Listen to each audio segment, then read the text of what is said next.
There's our Pinocchio, so there's Guillermo's Pinocchio. There's Disney's Pinocchio.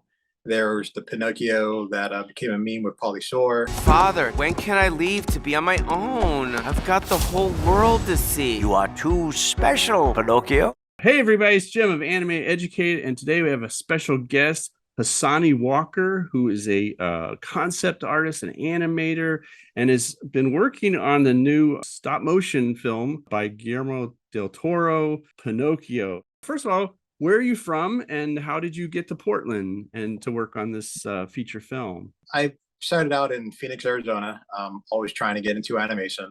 I had an apprenticeship with with an airbrush artist when I was a kid, so I learned more or less canvas painting from that. And then actually, it was canvas painting, but along with that,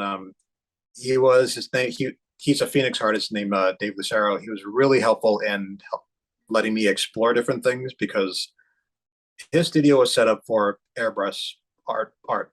So that's what he mainly taught me. But then I would come, it's like, I kind of want to know how to make a comic book.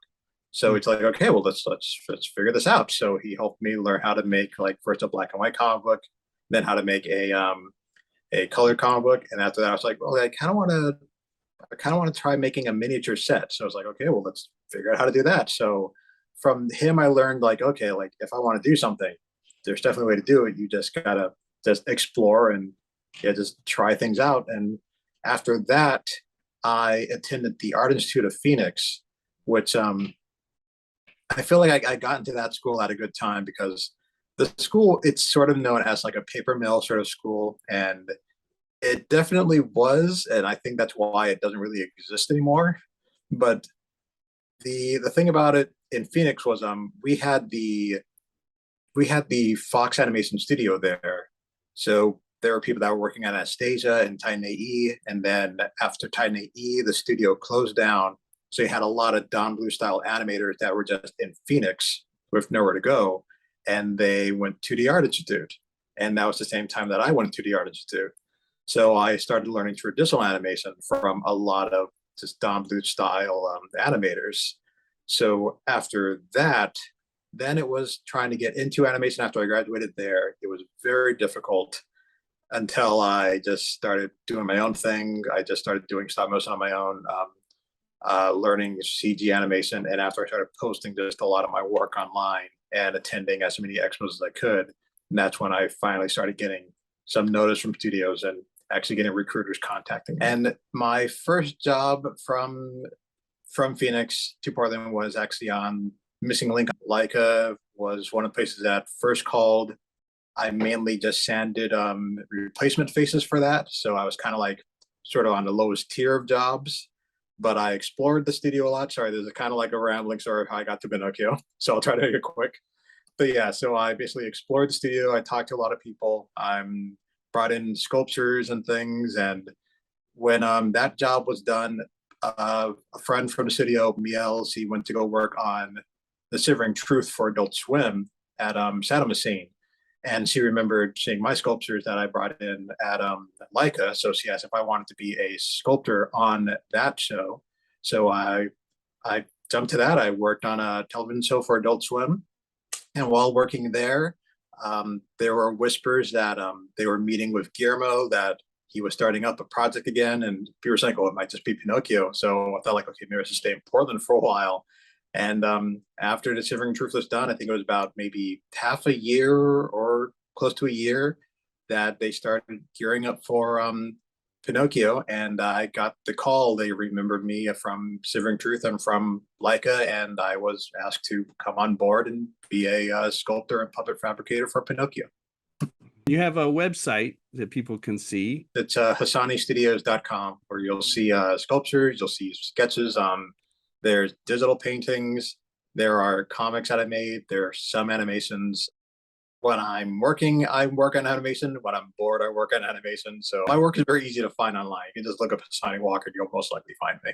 So you have a puppet that you actually worked on, like an example of that? It's it's based on American McGee's Alice, but this is basically while working on Pinocchio, when we'd have downtime during like lunch breaks, after work, if I came in early, I would always go there early. I just like being at a studio. I would just kind of randomly work on just puppets for fun. But this C is actually made with basically the same technique that we used for the background puppets of the characters. And one nice little inside is the silicone skin that I used on her. When we came to the studio, there was a lot of leftover silicone from other projects. And if you've seen Booksmart by Olivia Wilde, it has a stop motion segment in it that was done at Shadow Machine. And they had a lot of leftover silicone from that wasn't going to color match our puppets for Pinocchio. So it was one of those things where they were going to throw it out.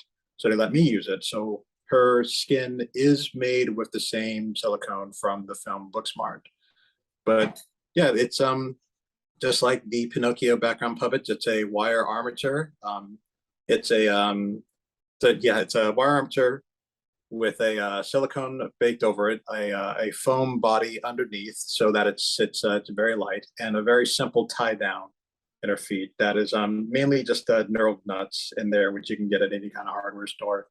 So the nice thing about the background puppets is that I feel that if you sat down and learned how we make them, you could actually make them at home if you wanted to.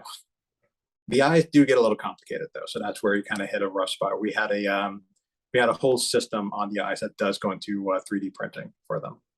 I forgot about that. And with stop motion, you always have to have like probably not just one Pinocchio, but you probably had several. Yeah. Yeah, because like you said, puppet hospital, things break, especially when the animator is moving the hand or the arm or something, and suddenly the whole rig just kind of collapses. When it came to fixing the puppets, that was definitely an interesting challenge. So, and that was all Puppet Hospital going right on set live to fix the puppets. When it was an armature, just a wire armature puppet, fixing those were an interesting challenge because you would get one that would have an arm that would just be broken like right at the side. So that would involve cutting it in, having the sleeve opened up, and then you'd have to cut into the silicone, and then you'd have to go in with another wire and basically strap another wire into there and then sort of reform the arm. And the same went for legs. And near the end of production, a lot of the puppets became like that. The ball and socket characters were a little bit easier to fix. If I were to say that if one was a challenge, weirdly enough, Pinocchio became, actually, yeah, I would say Pinocchio was one of the challenging ball and socket puppets to actually fix on set.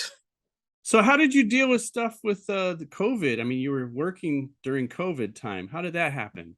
We actually when we were told like, okay, we gotta close down the studio, everyone like take what you need, you can take it home. And it was one of those things where like we had to have, if you had roommates, they had to sign an NDA if you were going to take something home. And we worked through quarantine, and we would have runners who would basically go to the studio, pick up anything we needed, and then come to our house and drop off stuff or pick up things so that we can continue with the production. So it was slower, but we did keep going. I have a friend at Disney, and they've been all went home with their Cintiqs and have been working from home for about a year or more.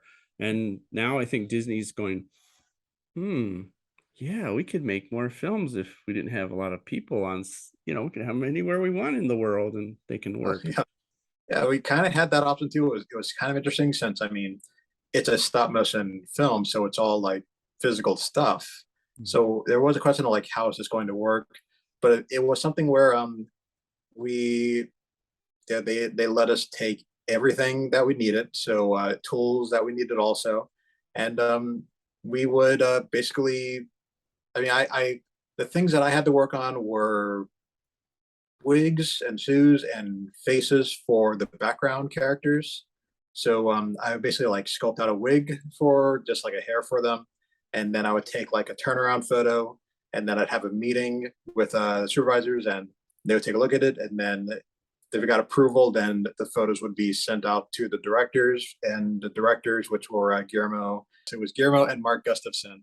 So if they approved of it, then a runner would come by, and then they'd pick up the hair that I sculpted. They would drop it off at one of the mold makers' house, and then they would mold it, and then it would basically go off to a silicone person. And yeah, it was just like a whole like it was almost like a mailing system of puppets. Mhm. So, but yeah, it worked out pretty well. And once we actually got out of quarantine, we could go back to the studio, and there was a choice of you could go to the studio or you could still work from home.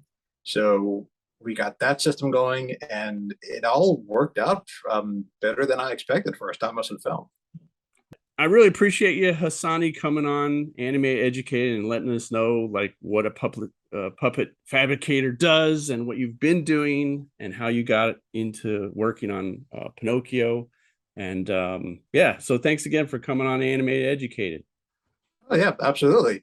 And if I can leave with one thing, even though I cannot give details on stories and stuff about Pinocchio, one thing I will say that and if you see the trailers, there's obviously a church in the film. When you see the church in the film, maybe look at the windows in the church, and there might be an interesting surprise in it.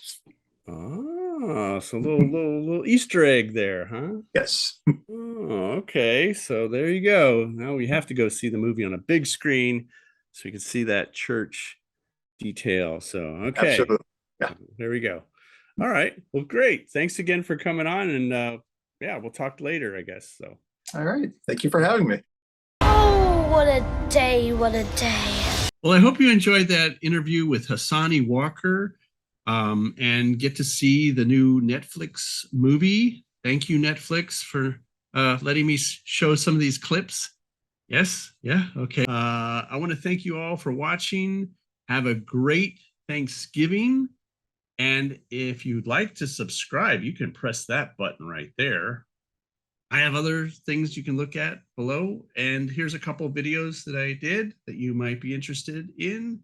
And we'll see you next time on Animated Educated.